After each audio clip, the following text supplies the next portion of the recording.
땅의 주인 되신 주님이 내 이름 아시며 상한 맘 돌보네. 어둠은 밝히시는 새벽별 방황하는 내 맘 주의 길 비추시네. 나로 인함이 아닌 주가 행하신 일로 나의 행함이 아닌 오직 주로 인하여 나는 오늘 피었다 지는 이름 없는 꽃과 같네. 바다에 있는 파도 안개와 같지만 주는 나를 붙드시고 부르짖음 들으시며 날 귀하다 하시네.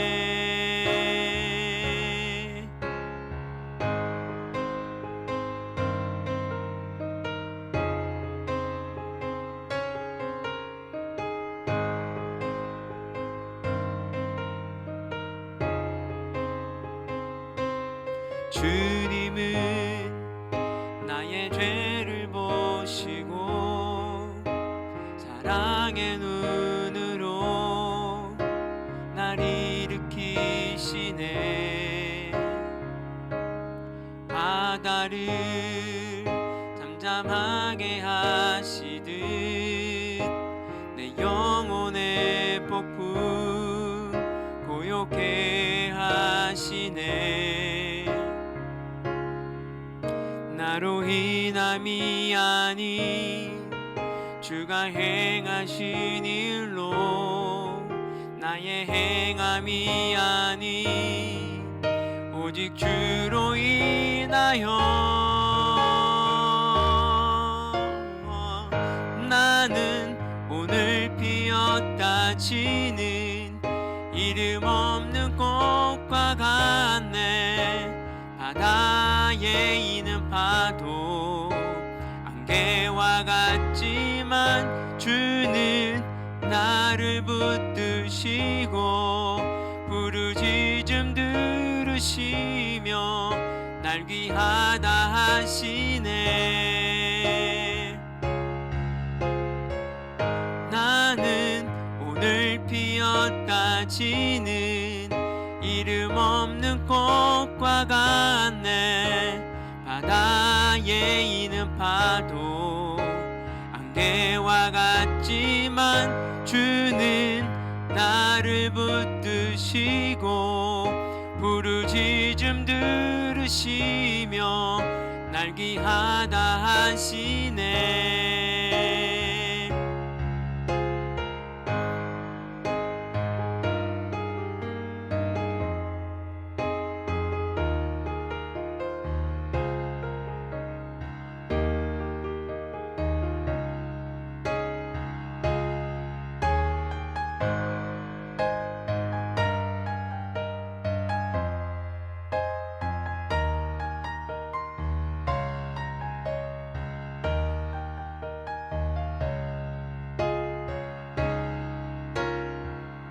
나는 오늘 피었다 지는 이름 없는 꽃과 같네. 바다에 있는 파도 안개와 같지만 주는 나를 붙드시고 부르짖음 들으시며 날 귀하다 하시네. 나는 오늘 피었다 지는 이름 없는 꽃과 같네. 바다에 있는 파도 안개와 같지만 주는 나를 붙드시고 부르짖음 들으시며 날 귀하다 하시네.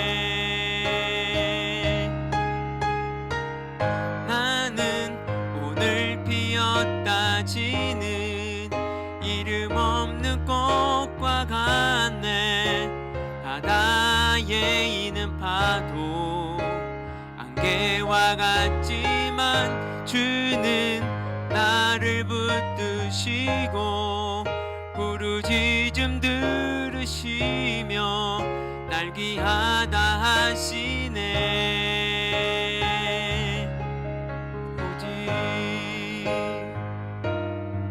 주의 것 나 오직 주의 것 나 오직 주의 것 나 오직 주의 것 나 오직 주의 것 나 오직 주의 것 나 오직.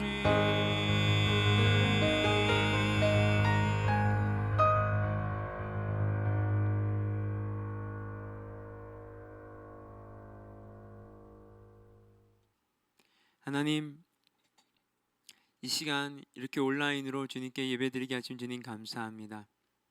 하나님, 이런 상황 가운데 그래도 우리가 주님을 찾게 하시고 이 만남 가운데 주님으로 인하여 우리의 마음을 새롭게 하시며 도전받게 하시며 하나님 깨어나게 하셔서 하나님 우리가 또 다른 하루를 주님의 은혜 가운데 살아갈 수 있도록 주님 축복하여 주시옵소서.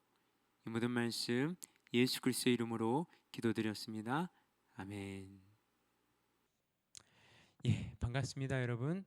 또 어떻게 하다 보니까 이렇게 온라인으로 여러분들과 함께 뵙게 되었습니다. 우리 함께 말씀 보도록 하겠습니다. 사무엘상 12장 19절에서 25절입니다.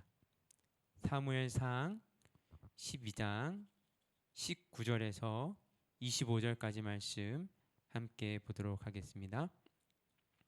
모든 백성이 사무엘에게 이르되 당신의 종들을 위하여 당신의 하나님 여호와께 기도하여 우리가 죽지 않게 하소서. 우리가 우리의 모든 죄에 왕을 구하는 악을 더하였나이다. 사무엘이 백성에게 이르되 두려워하지 말라. 너희가 과연 이 모든 악을 행하였으나 여호와를 따르는 데서 돌아서지 말고 오직 너희의 마음을 다하여 여호와를 섬기라. 돌아서서 유익하게도 못하며 구원하지도 못하는 헛된 것을 따르지 말라. 그들은 헛되니라. 여호와께서 너희를 자기 백성으로 삼으신 것을 기뻐하셨으므로 여호와께서는 그의 크신 이름을 위해서라도 자기 백성을 버리지 아니하실 것이요 나는 너희를 위하여 기도하는 죄를 여호와 앞에 결단코 범하지 아니하고 선하고 의로운 길을 너희에게 가르칠 것인즉 너희는 여호와께서 너희를 위하여 행하신 그 큰 일을 생각하여 오직 그를 경외하며 너희 마음을 다하여 진실이 섬기라. 만일 너희가 여전히 악을 행하면 너희와 너희 왕이 다 멸망하리라. 아멘. 예, 또다시 온라인으로 예배를 드려야 하는 상황이 발생했습니다. 이번에는 이전보다 더 심각한 상황입니다. 교회를 통해 일파만파로 확진자가 늘어나고 있습니다. 여러분 기억하십니까?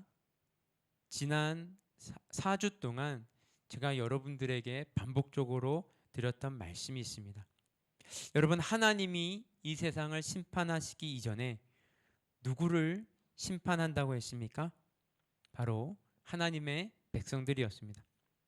하나님이 하나님의 백성들을 심판하실 때 드러난 특징이 있습니다. 그것은 바로 영적 기근이었습니다. 아무리 기도해도 내가 원하는 만큼 채워지지 않습니다. 아무리 기도해도 내가 바라는 것들이 잘 응답되지 않습니다. 다만 내가 오늘 하루를 살아갈 만큼만의 은혜와 축복이 우리에게 주어지고 있는 상황입니다. 여러분, 지금은 하나님께서 한국교회를 심판하고 있습니다. 우리는 겸손하게 무릎 꿇고 하나님이 진노하신 이유를 알아가며 회개해야만 할 것입니다. 그렇다면 이 회개의 시기, 이 심판의 시기, 이 시기에 가장 시급히 필요한 것이 무엇일까요? 바로 다른 것이 아니라 기도일 것입니다. 영적 기근의 때에 하나님의 응답이 시원하게 부어지지 않는 이때에 무엇보다도 필요한 자세는 바로 기도입니다. 기도의 꾼을 놓지 않고 하나님과 친밀하게 교제하는 것은 이 심판의 시기에 반드시 필요한 우리의 영적 자세일 것입니다. 게다가 우리는 이제 언제 모여 예배드릴 수 있을지 모릅니다. 그 말은 제가 여러분들을 영적으로 돕는 데 굉장한 한계가 있다는 말이고, 우리 선생님들도 또한 여러분들을 도울 수 있는 환경에 있지 않습니다. 어떻게 보면 이제 우리는 영적인 면에 있어서 각자 도생해야 할 처지에 놓여 있는 것입니다. 아무래도 이때 또한 가장 필요한 것이 바로 기도인 것입니다. 저는 교회를 생각할 때마다 다른 여러 가지 이미지들과 생각들이 있는 것도 사실이지만 가장 제 마음 밑바닥에 있는 것은 예수님께서 성전을 청결하게 하시면서 하셨던 말씀이 늘 떠오릅니다. 내 집은 만민이 기도하는 집이다. 성전은 다른 것이 아니라 하나님을 만나 하나님과 소통하기 위하여 기도하는 곳이라는 것입니다. 그래서 제가 생각하기를 이웃들을 섬기는 것이 좋고 축복의 통로가 되는 것도 좋으며 또한 복음을 전하여 예수를 믿게 만드는 것은 더할 나위 없이 좋은 것입니다. 그런데 하나님은 저에게 말씀하시기를 내 집은 만민이 기도하는 집이다 라고 하신 것입니다. 무엇보다도 우선적으로 해야 할 일은 다른 것이 아니라 기도하며 하나님을 만나는 것이라는 것입니다. 여러분, 한 사람이 예수를 믿고 거듭나게 되면 그의 인생에 여러 영역의 변화가 일어나게 됩니다. 육체와 마음에 원하는 대로 살던 사람이 믿음 안에서 성령의 감화와 인도로 하늘의 것을 주목하며 살아가게 됩니다. 그 현저한 변화 중에 하나는 새로운 갈망을 갖게 된다는 것입니다. 그 중에서도 이 기도의 갈망은 가장 두드러지는 것입니다. 우리는 갑자기 기도하고 싶어지고 기도를 배우고 싶어 합니다. 이게 어떤 기도의 갈망이야말로 우리가 하나님의 자녀가 된 증거라고 말할 수 있습니다. 이것은 예수님의 처음 그 제자들에게도 예외가 아니었습니다. 누가복음 11장에 보면 어느 날 예수님께서 기도하고 일어나시는 모습을 지켜보던 제자들에게 기도의 갈증이 있었던 것 같습니다. 아마도 기도하고 일어서시는 예수의 모습에서 기도의 영광을 보았고 기도의 목마름을 느꼈던 것으로 보입니다. 이때 제자 중 하나가 예수께 나와 이렇게 예수님께 호소합니다. 선생님, 우리에게도 기도를 가르쳐 주십시오. 누가복음에 의하면 이런 제자들의 청에 답하여 기쁨으로 가르쳐 주신 것이 바로 주기도라는 것입니다. 근데 우리에게 기도의 갈망이 있다고 해서 모두가 다 기도하는 것은 아닙니다. 대부분 우리를 기도하긴 해야 할 텐데 라는 부담은 가지고 있지만 실상은 기도 없는 일생을 살아가고 있는 것으로 보입니다. 한 통계에 의하면 기도하는 한국교회라는 명상과는 너무도 다르게 한국교회 성도들의 하루 평균 기도하는 시간이 일반 평신도들은 5분에서 10분, 재직들은 10분에서 15분, 그 다음에 목사와 같은 사람들은 20분으로 되어 있습니다. 별 차이가 없습니다. 그럼 왜 기도를 갈망하면서도 실제로는 기도하지 못할까요? 기도의 장애물을 아마 뛰어넘지 못했기 때문일 것입니다. 기도의 가장 보편적인 장애가 무엇인지 아십니까? 다 알고 있듯이 우리의 핑계입니다. 바로 바쁘다는 핑계, 피곤하다는 핑계. 그래서 우리는 이 핑계를 대면서 기도를 하지 못하고 있습니다. 여러분, 왜 갑자기 우리가 삶을 살아가면서 기쁨을 잃어버리고 열심히 하던 일들에 대한 그런 열정이 식어지고 어떤 여러 가지 시험 앞에서 맥없이 주저앉아 나약한 사람이 될까요? 왜 관심사와 생각들이 세상 사람들처럼 속된 것들에 기울어져 있을까요? 하나님을 모시고 사는 자들에게 왜 이런 일이 일어날까요? 그 이유는 기도를 못하고 있던지 기도를 하긴 하는데 올바른 기도를 하지 않고 있기 때문입니다. 흔히 기도를 영혼의 호흡이라고 말합니다. 통풍이 잘 되는 방 안에서 화초가 시들해지듯이 통풍이 잘 안 되는 방 안에서 화초가 죽어가듯이 기도를 게을리하는 사람은 그 영혼의 호흡 장애가 일어나서 결국은 그 영이 시들어 버리는 것입니다. 여러분, 그런데 놀라운 것은 오늘 우리가 함께 읽은 23절의 사무엘은 이 기도하지 않는 것을 무엇이라고 이야기합니까? 23절 보십시오. 나는 너희를 위하여 기도하기를 쉬는 죄를 여호와 앞에 결단코 범치 아니하고. 여러분, 이게 무슨 말입니까? 사무엘은 기도를 쉬는 것을 죄로 인식하고 있었다는 사실입니다. 그것도 자기를 위한 기도가 아니라 백성을 위한 기도를 하지 않는 것을 죄로 여겼던 것입니다. 그런 까닭 때문에 성경에 보면 도처에 쉬지 말고 기도하라고 말씀하고 있습니다. 여러분, 그래야 우리 영혼이 살기 때문입니다. 그래야 우리 영혼이 건강해지기 때문입니다. 기도를 통해서 하나님은 우리에게 은혜를 베푸시고 복을 주십니다. 그 놀라운 사랑을 거부하고 특권을 방치하는 것 자체가 하나님에게 있어서는 죄라는 사실을 잊지 말아야 합니다. 여러분, 성경의 명령을 들어보십시오. 쉬지 말고 기도하라. 기도를 항상 힘쓰고 기도에 감사함으로 깨어있으라. 모든 기도와 간구로 하되 무시로 성령 안에서 기도하고. 그러므로 저와 여러분은 사무엘처럼 기도하지 않는 것을 죄로 여기면서 항상 호흡하듯 기도에 힘써야 하는 것입니다. 그렇다면 오늘 사무엘이 고백한 23절에 나는 너희를 위하여 기도하기를 쉬는 죄를 여호와 앞에 결단코 범치 아니하고, 여기서 기도하기를 쉬는 죄를 범치 않겠다라는 의미가 무엇이겠습니까? 이 말씀 속에는 두 가지 의미가 있음을 우리가 알아야 합니다. 첫 번째는요, 하나님의 임재 속에서 살라라는 의미입니다. 언제 어디서 무엇을 하든 하나님이 나와 함께 계신다는 그 임재 의식을 갖는 것은 얼마나 중요한 일입니까? 여러분, 현대인들이, 여러분들이 얼마나 바쁘고 분주합니까? 그래서 우리는 기도할 수 없다고 핑계를 댑니다. 그러나 잘 생각해 보십시오. 아무리 바빠도 중요한 것은 반드시 합니다. 밥 먹는 것은 중요하니까 서서라도 먹습니다. 차 안에서라도 먹습니다. 아파서 병원 가는 것도 마찬가지입니다. 중요하니까 직장, 학교를 빠지고서라도 병원에 갑니다. 그러니까 우리가 기도하지 못하는 것은 바빠서가 아니라 기도의 중요성을 절실히 느끼지 못하기 때문입니다. 여러분, 기도는 진짜로 정말로 영혼의 호흡입니다. 항상 깨어 기도해야 된다는 것입니다. 그럴 때 우리 영혼이 살아 움직이고 하나님이 우리 삶의 현장에 임재하십니다. 마가복음 1장 35절에 보면 예수님이 하루 일과를 다 마치고 나서 이렇게 말씀하십니다.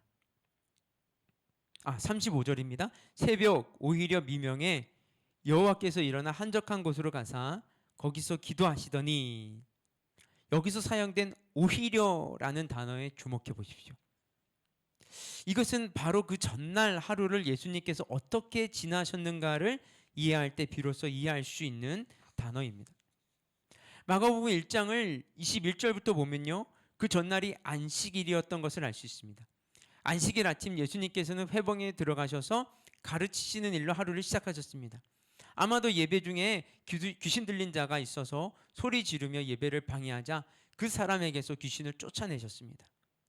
예배 후 회당에서 나오시자 또 시몬 베드로의 집에 쉼을 위해 가셨는데, 거기서 다시 베드로의 장모가 열병으로 고생하는 모습을 보고 그녀를 기도로 고치셨습니다. 어느새 저녁이 되었는데 예수의 치유의 소문이 퍼지자 온 동네 병자들이 그 집 앞에 몰려들었고 예수님께서는 그들을 일일이 저녁 늦게까지 고치시면서 밤이 저물었던 것입니다. 여러분, 얼마나 바쁘고 피곤한 하루였는지요. 근데 예수님께서는요, 그 이튿날 새벽 오히려 미명에 일어나 기도하신 것입니다. 전날 너무나 바쁘셨기 때문에 그 이튿날 늦게까지 안식을 취한 것이 아니라 오히려 새벽에 일어나서 기도하셨단 말입니다. 전날의 바쁨과 그 피곤함을 오히려 기도로 극복하신 것입니다. 그만큼 사역의 바쁨이 있었지만 하나님과 동행이 없는 사역의 아픔이 무엇인지를 아셨기 때문에 이 기도의 줄을 놓치지 않았던 것입니다. 여기에 우리 주님의 기도의 갈망이 있습니다. 하나님과의 소통, 하나님과의 동행, 하나님의 임재를 누리는 것이 바로 기도입니다. 우리 주님도 하나님 아버지와의 소통, 동행, 그 임재를 누구보다도 갈망하셨기 때문에 오히려 새벽 미명에 나가셨던 것입니다. 두 번째는요, 규칙적인 기도의 습관을 가지는 것입니다. 여러분, 우리가 하루 24시간 동안 무릎 꿇고 기도만 할 수는 없습니다. 그러나 하루의 삶 속에서 기도하는 습관을 갖는 것은 굉장히 중요합니다. 그럴 때 기도의 능력이 무엇인지 알게 되어지기 때문입니다. 다니엘서 6장 10절을 보면요, 다니엘은 사자굴에 들어가 위기에 있었지만 평소 습관대로 하루 3번 예루살렘을 향해 기도합니다. 우리 같으면 왜 하나님께서는 나에게 이런 어려움을 주시는가? 왜 주님은 나에게 곤란을, 위기의 상황을 주시는가 하며 잠을 자지 못하고 원망과 불평 가운데 잠을 거부하며 두려워하고 불안해했을 것입니다. 그러나 그는 여전히 규칙적으로 3번 하나님께 기도합니다. 그때야 비로소 털끝 하나 다치지 않고 오히려 원수들이 대신 사자밥이 되는 기적의 역사가 나타났다는 것입니다. 또한 사도행전 3장을 보면요, 베드로가 안전뱅이를 일으키는 기적이 기록되어 있습니다. 근데 잘 보면 사도행전 3장 1절에 이런 말이 있습니다. 제9시 기도 시간에. 이것은 베드로의 기도 습관을 가리키는 말입니다. 이들이 누구입니까? 베드로의 이력을 말하자면 한 번 설교로 3,000명을 회개시킨 사람이었습니다. 교인 수로 말하면 성공한 교회였고, 교회 재산으로 말하자면 수많은 사람들의 재산이 교회 수중에 있었고, 성도들의 헌신을 말하자면 그들은 일상생활을 떠나서 함께 모여 기도하며 공동체 생활을 할 정도였습니다. 그럼에도 불구하고 그들은 규칙적으로 시간이 되면 기도하러 올라간 것입니다. 그러므로 이런 신앙의 습관, 이런 경건의 연습은 너무도 귀하고 아름다운 것입니다. 성경의 역사 속에서 믿음의 선배들은 한결같이 기도하는 사람이었습니다. 그들은 기도를 통해서 인간의 힘으로 가히 상상도 못할 일들을 해냈습니다. 그들은 기도라는 비밀의 통로를 통해 하늘의 온갖 신령한 공급을 받았으며 그 능력으로 개인의 숙명적인 문제와 가정의 환난과 국가의 엄청난 재앙들을 해결해 나갔습니다. 기도로 유유히 흐르던 그런 홍해를 가르기도 하고, 하늘의 태양을 잡아두기도 하고, 기도로 18만 5천 명의 군대를 하나님의 도움으로 천사로 움직여 하룻밤 사이에 송장으로 만들기도 했습니다. 심지어 기도로 하늘의 불을 끌어내려 재물을 불사르기도 했고, 3년 6개월 동안 가뭄으로 메마른 땅에 단비를 내리기도 했으며, 병든 사람의 병을 고치기도 하고, 심지어 죽은 사람을 살려내기도 하고, 감옥에 갇혀있던 이가 기도로 땅을 진동시키고 착고를 풀고 나오기도 했습니다. 19세기 말 미국의 몇몇 신학생들이 건초더미에 둘러앉아 극동의 지도를 펼쳐놓고 거기에 손을 얹고 간절히 기도하다가 큰 불에 선교의 사명을 체험하게 됩니다. 그 가운데 한 학생이 한국의 복음을 전하게 되는데, 우리나라 최초의 선교사 언더우드입니다. 한 시대, 한 교회, 한 지역의 충격적인 부흥 뒤에는 언제나 기도의 큰 불이 있었다는 것을 기독교 역사는 명백하게 우리에게 증거하고 있습니다. 우리가 영적인 부흥을 체험하기를 원할 때마다, 새로운 축복의 전기를 마련하기를 원할 때마다 우리는 기도의 능력을 회복해야 합니다.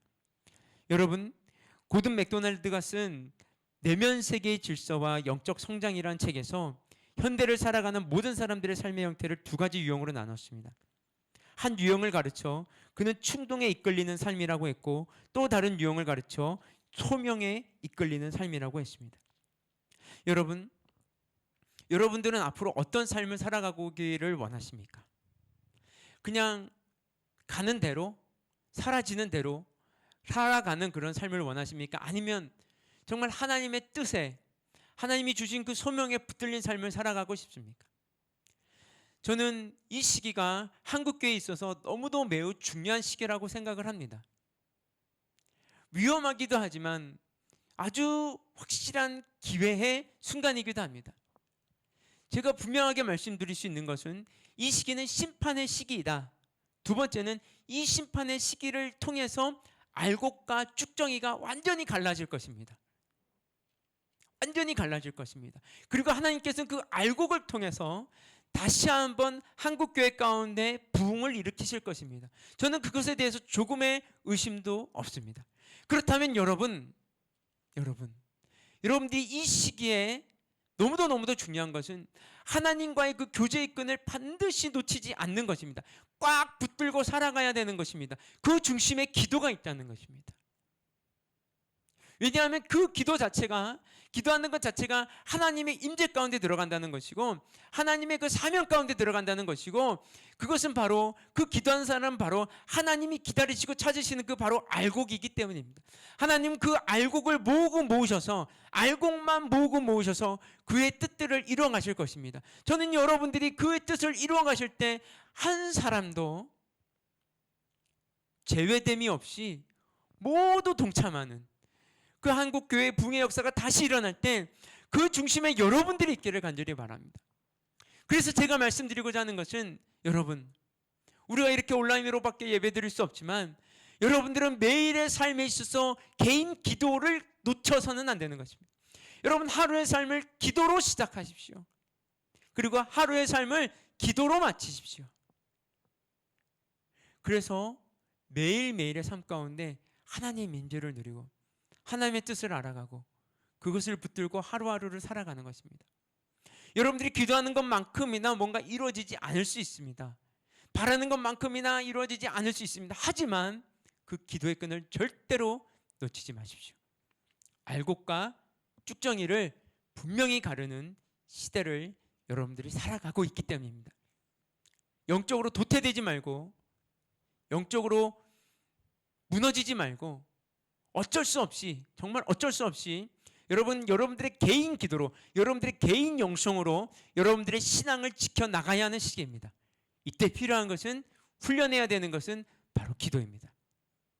여러분, 매일의 삶 가운데 일정한 시간을 정해놓고 하나님을 찾으십시오. 하나님과 교제하십시오. 하나님을 만나십시오.